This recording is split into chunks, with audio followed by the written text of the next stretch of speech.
welcome to another sandwich making training. Now today we're going to look at some key points to consider when making sandwiches. We're also going to look at some equipment and tools used in sandwich making. And we'll also look at some techniques in sandwich preparation. So let's get right to it. Now we want to focus on sanitation.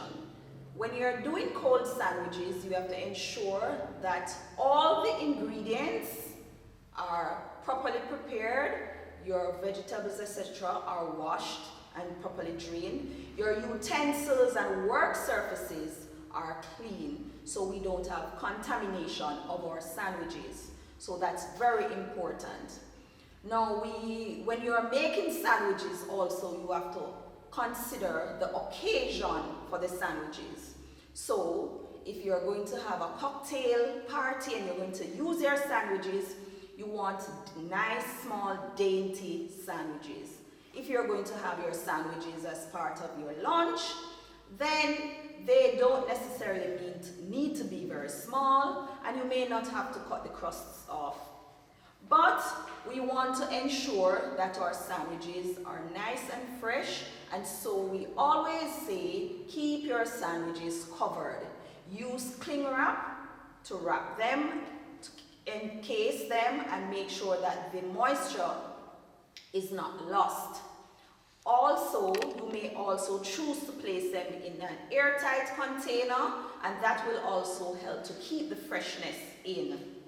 Now, we say use good quality ingredients, especially when you're going to go to for your spreads, so that you ensure that your bread doesn't become soggy when you have applied your filling.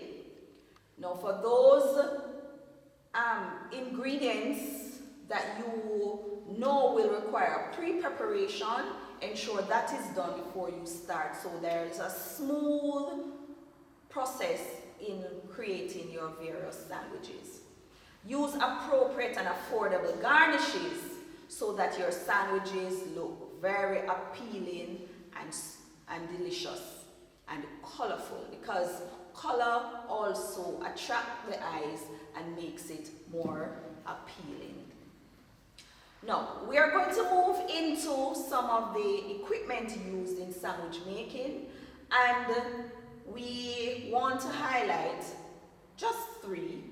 One major one that's very important is your refrigerator, because your refrigerator keeps your sandwiches at the appropriate temperature so that they maintain their quality. So once your sandwiches are prepared, you place them in the refrigerator until you're ready for them to use later on in the day, or for some persons who may hold them until the next day.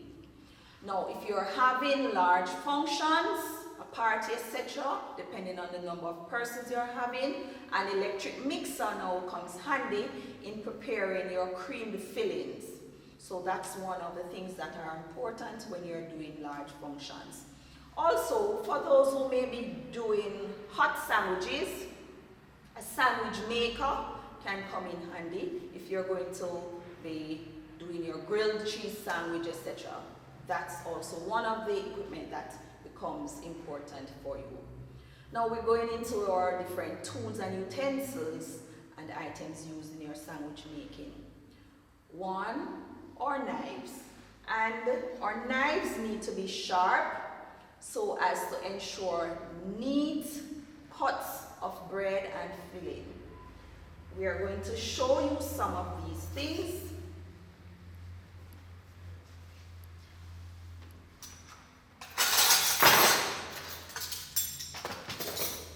And so, as it relates to our knives, we have different types.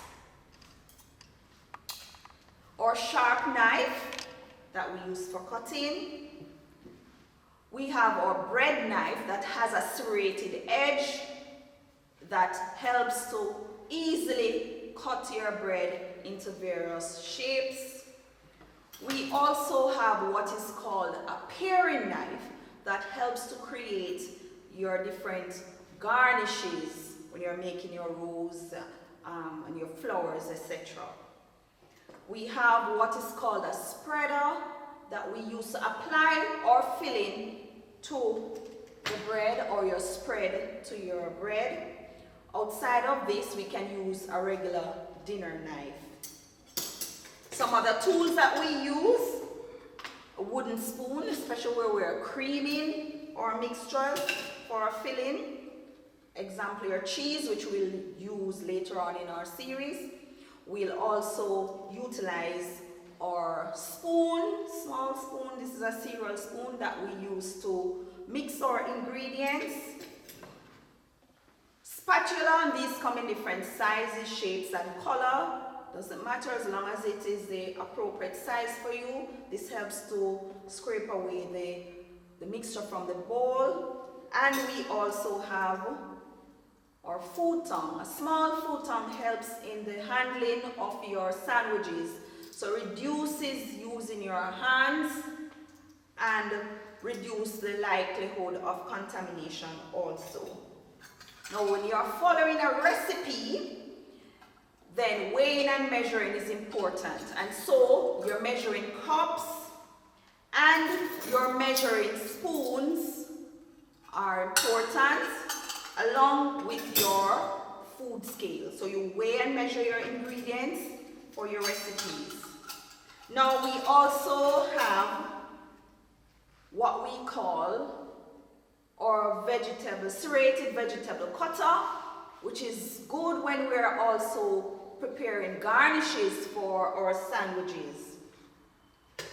And we have here a piping bag along with coupler and nozzle, or piping tip as we call them. Different tips have different design according to the effect or the look you want. This will help you to pipe your filling onto your bread, especially if you're doing things like your open face sandwiches. We have our vegetable curler, and this helps to create nice designs, especially if you're using carrots and cucumbers for garnishes.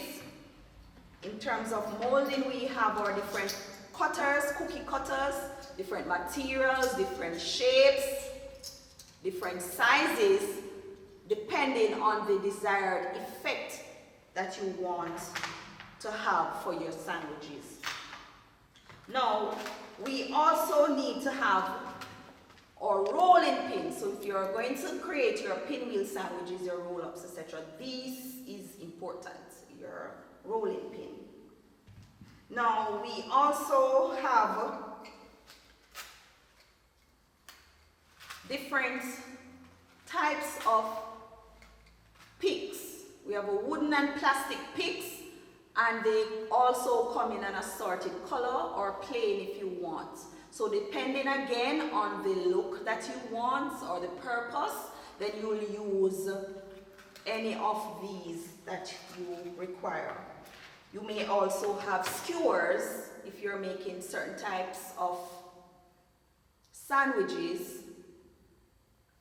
so you get a particular look. Say if you're going to make a sandwich that looks like a lollipop, for example, then these can also be used. Now, I want you to also remember, when you're going to make your creamed cheese from your cheddar, a strainer is important.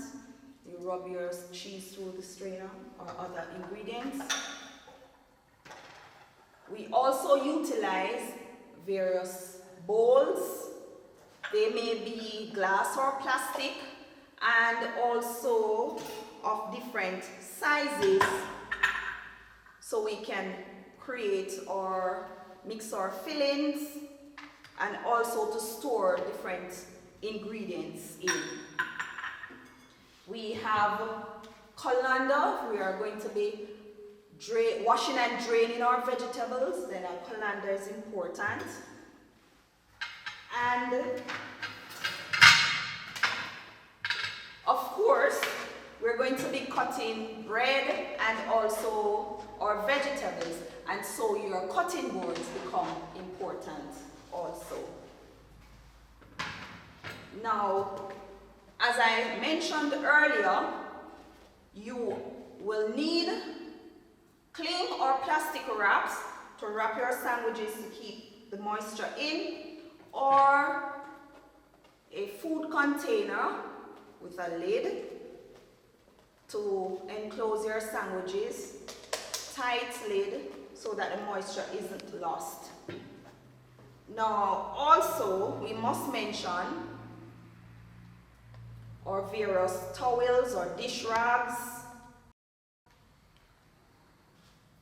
or dish towels and our food net to cover our area to protect our ingredients or sandwiches. Alright, now one more thing or two more things. When you're going to present your sandwiches, then your platters come into play. They come in different shapes and sizes, so depending on the quantity and size of your sandwiches, then you will choose your platter or your serving container, your serving plate accordingly.